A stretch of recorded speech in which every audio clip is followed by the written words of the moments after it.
Hello student, welcome back my new video. तो student, आज हम लोग पढ़ेंगे क्लास 10 मैथ चैप्टर नंबर 2 बहुपद। ठीक है। और प्रश्नावली 2.1 का जितना भी सवाल है उसको मैं इस वीडियो में बताने वाला हूँ। तो इससे पहले मैं इसका बेसिक बता देता हूँ। आप लोग अगर आप लोग इसका बेसिक जान लेते हो तो आप लोग को प्रश्नावली 2.1 और प्रश्नावली 2.2 का जितना भी प्रश्न है ना वो आप लोग इजीली कर पाओगे। तो सबसे पहले देखिए, प्रश्नावली को हल करने से पहले इसका बेसिक सीखा जाता है। अगर आप लोग मैथ में बेसिक सीख गए ना तो जीवन में कभी आप मैथ नहीं भूलेंगे। अगर आप लोग सिर्फ प्रश्नावली पढ़ रहे हैं तो अभी तो आप लोग को ढंग आ जाएगा, सीख जाएंगे, लेकिन बाद में आप लोग भूल जाएंगे। तो इससे पहले आप लोग सबसे पहले बेसिक इसका सीखिए और उसके बाद हम लोग प्रश्नावली को करेंगे डिटेल्स में। तो वीडियो में बने रहे और वीडियो को अंत तक देखें, तभी आप लोग को समझ में आएगा। तो चलिए स्टूडेंट, बिना कोई देर किए वीडियो को स्टार्ट करते हैं। तो सबसे पहले यहाँ पर देखिए, ये जो आप लोग का पहला जो प्रश्नावली है 2.1, इसमें इसको करने से पहले मैं आप लोग को यहाँ पर देखिए कुछ बेसिक लिखा हूँ कॉपी पर। वो चीज मैं आप लोग को बता दे रहा हूँ। अगर आप लोग इसको सीख गए ना तो आप लोग प्रश्नावली को इजिली कर पाओगे। तो देखिए, यहाँ पर अध्याय आप लोग को 2 है। ठीक है। चैप्टर का नाम है बहुपद, जिसको इंग्लिश में पोलिनोमियल हम लोग कहते हैं। ठीक है। देखिए, बहुपद क्या होता है। बहुपद का यहाँ पर मैं डिफिनेशन लिखा हूँ। देखेंगे, यहाँ पर देखेंगे, बहुपद एक व्यंजक है जिसमें स्थिरांक या गुणांक और घातांक से पद होते हैं जिन्हें बहुपद कहते हैं। उसके बाद देखिए, बहुपद की पहचान। बहुपद क्या, हम लोग बहुपद को कैसे पहचानेंगे। पहला में देखेंगे कि पदों की संख्या निश्चित है। अगर उसमें पदों की संख्या निश्चित होगी तो फिर ये बहुपद है। दूसरा में देखेंगे चर राशि का घातांक एक धनात्मक पूर्णांक हो। जो इसका घातांक होगा ना वो धनात्मक पूर्णांक होना चाहिए। तीसरा जो इसका है पहचान, वो है प्रत्येक पद में चर राशि का गुणांक एक वास्तविक संख्या हो। ठीक है। सबसे पहले स्टूडेंट देखो, ये आप लोग बहुपद पहचानने से पहले एक चीज मैं आप लोग को बता दे रहा हूं कि चर क्या होता है और अचर क्या होता है। तो इससे आप लोग को और आसानी हो जाएगा समझने में। तो देखिए, चर जो होता है वो अल्फाबेट का अक्षर, जैसे मान लीजिए X, Y, Z, P, Q, ये सब आप लोग को होता है चर। और अचर क्या होता है। अचर आप लोग को होता है नंबर्स, जैसे 1, 2, 3, 4 डॉट डॉट करके 100, ये सब आप लोग को होता है चर। तो यही बोला था। यहाँ पर एक कोई एग्जाम्पल लेता हूं मैं। ऐसे यहाँ पर देखो एग्जाम्पल ये है 2x² प्लस 5x माइनस 3। तो पहला में क्या बोला पहचान में, यहाँ पर देखिए बोला कि पदों की संख्या निश्चित हो। तो देखो इसमें हम लोग पद गिनते हैं 1, 2, 3। इसमें तो पहला जो कंडीशन आप लोगों को है कि पदों की संख्या निश्चित है, ये तो है। ठीक है। उसके बाद दूसरा देखिए क्या दिया, चर राशि का घातांक एक धनात्मक पूर्णांक हो। ये जो आप लोग को चर है, ये चर है। चर क्या है, x²। इसका जो घातांक यानी कि ये जो घात है ना, ये एक वास्तविक संख्या हो। बोला ना, सॉरी, इसका घातांक एक धनात्मक पूर्णांक हो। धनात्मक पूर्णांक आप लोग को समझ में आता होगा क्या होता है। तो ये जो 2 है ये आप लोग को धनात्मक पूर्णांक है। धनात्मक पूर्णांक है तो इसको भी आप लोग को ये सही कर रहा है।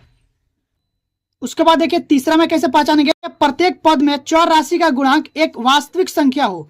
तो इसमें देखिए जो चर राशि का गुणांक है, चर राशि क्या है, ये है आप लोग को, जैसे कि 2x²। तो इसका जो गुणांक है ये गुणांक होता है। ये जो 2 है ना, ये चर राशि का गुणांक है। तो ये गुणांक आप लोग कितना है, 2 है। तो ये देखो ये वास्तविक संख्या है, वास्तविक संख्या है ना। उसके बाद देखिए फिर इसमें देखिए ये 5x है ना। तो इस चर का जो गुणांक है वो 5 है, ये भी वास्तविक संख्या है। उसके बाद देखिए, और यहाँ पर देखिए ये जो अचर पद है ये वो वास्तविक संख्या है। लेकिन ये अचर पद को हम लोग नहीं देखेंगे ये क्या है नहीं है, लेकिन बस जो तीसरा में बोला ना कि प्रत्येक पद में चर राशि का गुणांक एक वास्तविक संख्या हो। तो ये आप लोग को चर राशि है, जैसे x² और 5x, ये आप लोग का चर है और इसका जो गुणांक है ये 5 है। तो ये क्या है, एक वास्तविक संख्या है। अगर ये तीनों चीजों को ये फुलफिल करता है तो फिर ये बहुपद है, अगर नहीं करता है तो ये बहुपद नहीं है। तो यहाँ पर देखिए मैं बहुपद का कुछ एग्जाम्पल लिया हूं। जैसा कि यहाँ पर देखिए 2x² प्लस 5x माइनस 3, ये बहुपद है। और ये भी बहुपद है आप लोग को x-2, क्योंकि इसमें 2 पद है तो पदों की संख्या तो निश्चित है। और उसके बाद बोला कि चर राशि का घातांक एक धनात्मक पूर्णांक हो। तो यहाँ पर देखिए कुछ नहीं तो 1 होगा, ये भी धनात्मक पूर्णांक होगा। और ये उसके बाद देखिए चर राशि का गुणांक कुछ नहीं तो 1 लेते हैं, 1 है, ये भी आप लोग को वास्तविक संख्या है। तो यानी कि तीनों चीज को फुलफिल कर रहा है, तो फिर ये बहुपद है। इतना समझ गए। अब देखिए हम लोग देखेंगे बहुपद के प्रकार। तो बहुपद देखिए 3 प्रकार का होता है। पहला आप लोग होता है एक पदीय, द्विपदीय और त्रिपदीय। ठीक है ना।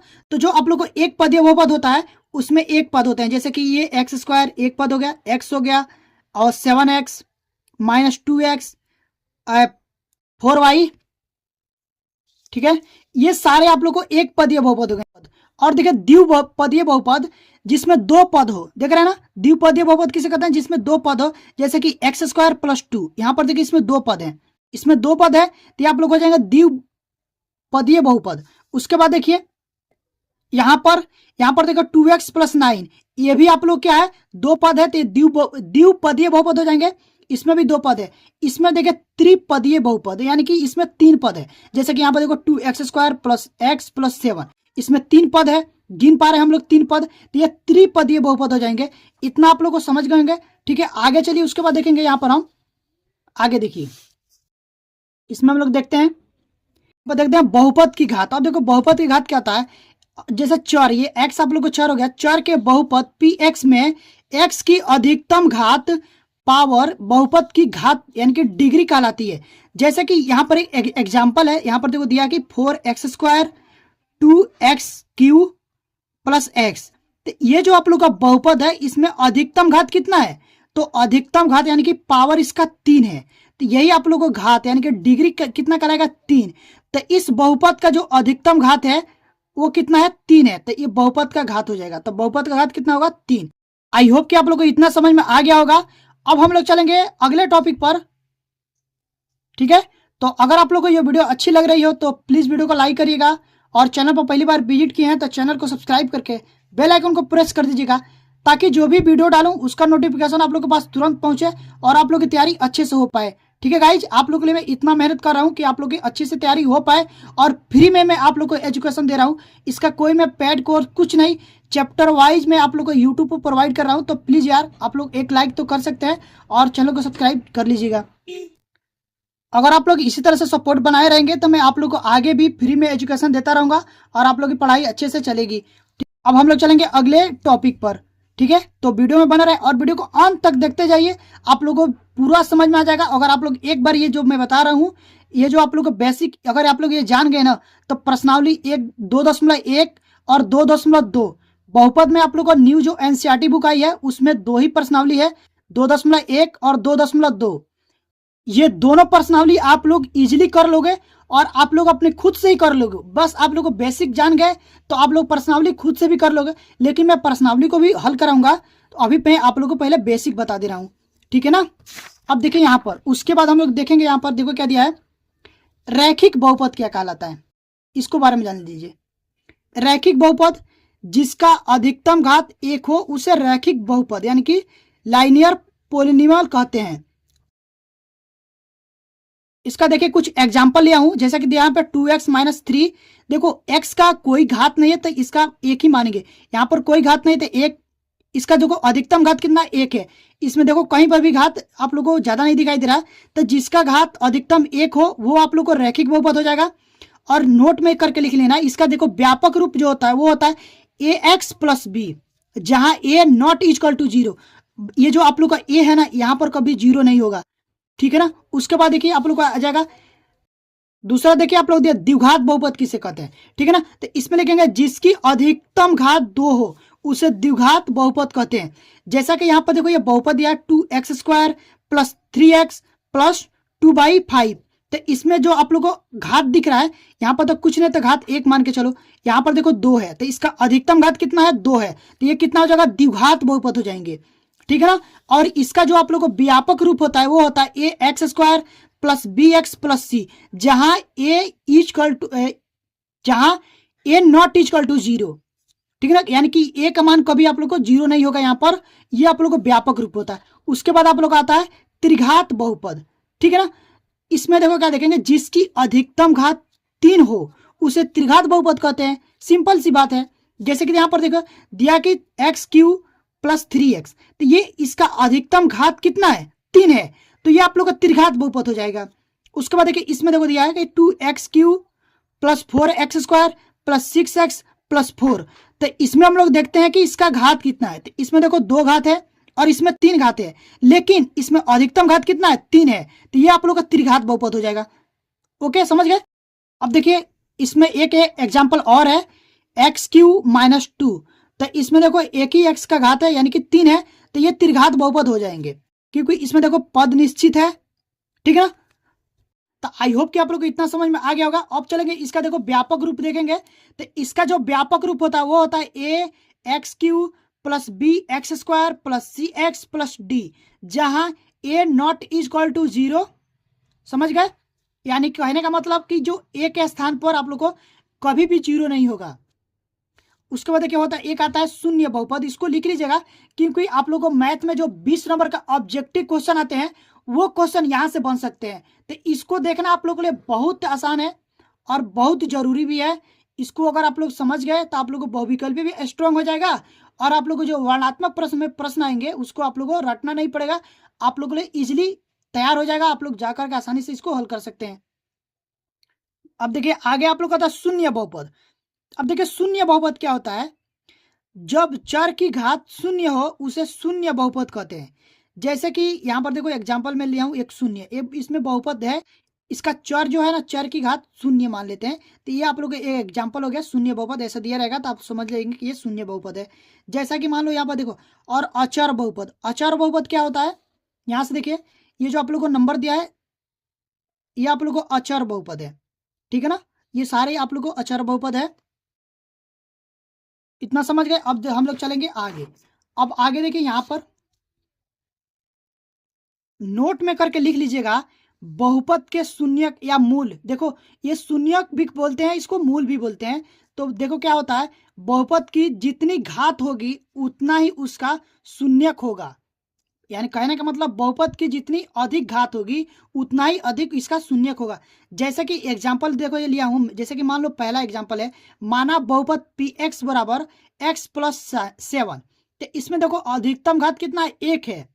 तो इसका जो शून्यक आएगा ना तो वो 1 ही आएगा। जैसे कि यहाँ पर देखो हल किया हूं, तो जब बहुपद को हम लोग हल करेंगे शून्य के लिए तो बहुपद को 0 के बराबर रख देंगे। तो ये जो पी एक्स को मैं 0 के बराबर रख दिया हूं, तो पी एक्स का मान कितना है, यहाँ पर देखो एक्स प्लस 7 है, तो यहाँ पर रखे एक्स प्लस 7 बराबर 0। अब देखो ये 7 इधर प्लस में है, इधर जाके क्या हो जाएगा माइनस में। तो एक्स का जो मान आया वो माइनस में 7 आया। तो ये कितना मान आया है एक्स का, तो 1 ही मान आया है।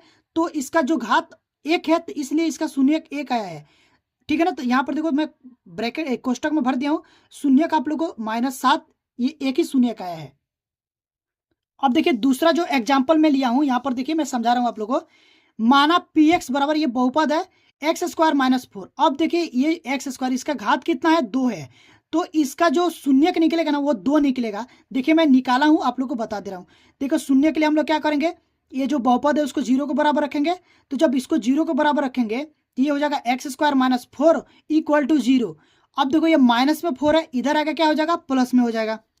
तो जब प्लस में आ जाएगा तो यहाँ पर एक्स स्क्वायर है, स्क्वायर हटेगा तो यहाँ पर कलरी चढ़ जाएगा लेकिन प्लस माइनस में। तो एक जो आप लोग को मान आएगा वो धनात्मक में आएगा -2, सॉरी प्लस में 2 और एक माइनस में 2, यानी कि 2 मान है। इसका जो शून्य का आया वो 2 आया है, एक तो माइनस में 2 आया है और एक प्लस में 2 आया है, यानी कि 2 मान आए हैं।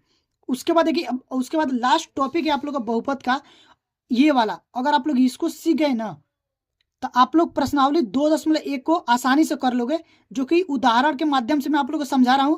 देखिए आप लोगों को जो पहला उदाहरण इसमें दिया नीचे दी गई आकृति में ग्राफों को देखिए। प्रत्येक आकृति y बराबर पी एक्स, जहां पी एक्स एक बहुपद है का ग्राफ है। ग्राफ से प्रत्येक के लिए पी एक्स के शून्यकों की संख्या ज्ञात कीजिए। अब देखिए ये एक्स अक्ष से पूछा है, ठीक है ना। जब भी ऐसा दिया रहे ना कि y बराबर पी एक्स, तो समझ लीजिए ये y बराबर पी एक्स दिया ना तो इसमें उल्टा, यानी कि y बराबर पी एक्स दिया है तो x में देखेंगे हम लोग, देखेंगे x में कितना कट पॉइंट है। तो इसमें देखो देखेंगे x में कट पॉइंट। तो ये जो आप लोग को ये लाइन दिया ना इसको हम लोग बोलते हैं कर्क लाइन या फिर परवलय भी बोलते हैं, इसको हिंदी में परवल है।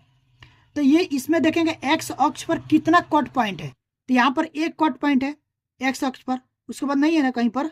तो इसका जो शून्यक होगा 1 होगा। तो यहाँ पर देखिए मैं लिखा हूं शून्यकों की संख्या कितनी होगी, 1 होगी। ये पहला आप लोग का एग्जाम्पल है। दूसरा जो देखिए एग्जाम्पल यहाँ पर वो है आप लोग को, इसमें पूछा एक्स अक्ष पर कितनी कट पॉइंट देखेंगे। तो यहाँ पर देखो एक कट पॉइंट यहाँ पर मिला 1, यहाँ पर एक मिला 2, फिर यहाँ पर मिला 3 और यहाँ पर मिला 4 कट पॉइंट है, 1 2 3 4।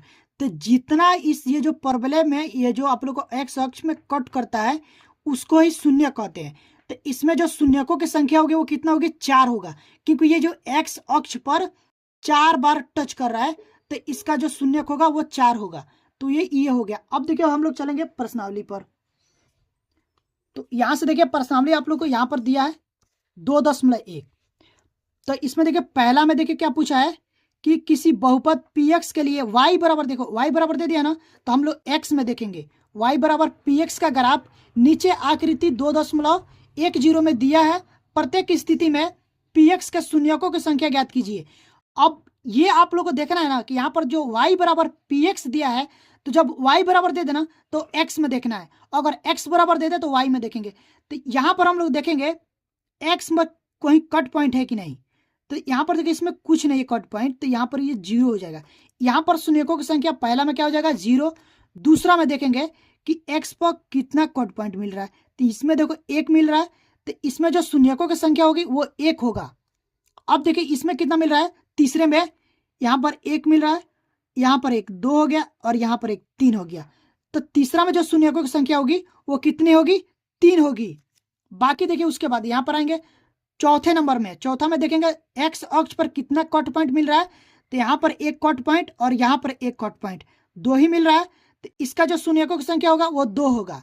बाकी देखिए तीसरा ये जो पांचवा में आप लोग को, तो यहाँ पर देखेंगे एक्स अक्ष में कितना कट पॉइंट है, पहला में 1, यहाँ पर देखिए 2 और यहाँ पर 3 और यहाँ पर 4, तो इसमें 4 बार टच कर रहा है, तो इसका मतलब ये इसका शून्यक 4 होगा, क्योंकि ये 4 बार 4 पॉइंट मिल रहा है, 4 बार टच कर रहा है, तो इसका शून्यक जो होगा, शून्यकों की संख्या कितना हो जाएगी, 4 हो जाएगी। बाकी देखिए यहाँ पर ये जो 6वें नंबर में उसमें दिया, देखो यहाँ पर 1 बार टच कर रहा है, 1, यहाँ पर 1 2 और यहाँ पर 1 3, तो इसमें 3 बार ही टच कर रहा है, तो इसका जो शून्यकों की संख्या होगा वो 3 होगा। तो आई होप कि आप लोग ये प्रश्नावली आप लोग को समझ में आ गया होगा। उसके बाद आप लोग को ये प्रश्नावली यहाँ पर खत्म होता है, ठीक है ना। उसके बाद आप लोग आ जाएंगे, यहाँ पर कुछ उदाहरण है जो कि मैं आप लोग को अगले वीडियो में बता दूंगा। अगले वीडियो में इसका उदाहरण पूरा कंप्लीट करेंगे, और बाकी इसका जो प्रश्नावली है 2.2, इसमें आप लोग को प्रश्न, पहला प्रश्न दिया और दूसरा प्रश्न दिया, और इसमें भी 6 प्रश्न दिए हैं। ये सारे प्रश्नों को मैं आप लोग को अगले वीडियो में कराऊंगा, तो आप लोग उसको भी जरूर देखेगा। अगर आप लोग चैप्टर नंबर 1 वास्तविक संख्या नहीं देखे हैं तो वो भी देख लीजिएगा, मैं उसको पूरा कंप्लीट करा चुका हूँ, बेसिक से लेकर के उसका एडवांस तक, जो उसका जितना भी बेसिक है वो भी बताया हूँ, और प्रश्नावली भी बताया हूँ, और उसका जितना भी उदाहरण है वो भी बताया हूँ। अगर आप लोग नहीं देखे हैं तो जा करके देख लीजिएगा, उसका लिंक मैं डाल दूंगा इस वीडियो को डिस्क्रिप्शन में, आप लोग को वहां से देख लेना, ठीक है गाइज। अगर आप लोग को ये वीडियो अच्छी लगी हो तो प्लीज वीडियो को लाइक करिएगा, और हमारे चैनल पर पहली बार विजिट किए हैं तो चैनल को सब्सक्राइब करके बेल आइकन को प्रेस कर दीजिएगा, ताकि जो भी वीडियो डालूं उसका नोटिफिकेशन आप लोग के पास तुरंत पहुंचे और आप लोग तैयारी अच्छे से हो पाए। तो स्टूडेंट अभी के लिए बस इतना ही, मिलते हैं इसी तरह के नेक्स्ट वीडियो में, तब तक के लिए थैंक यू फॉर वॉचिंग।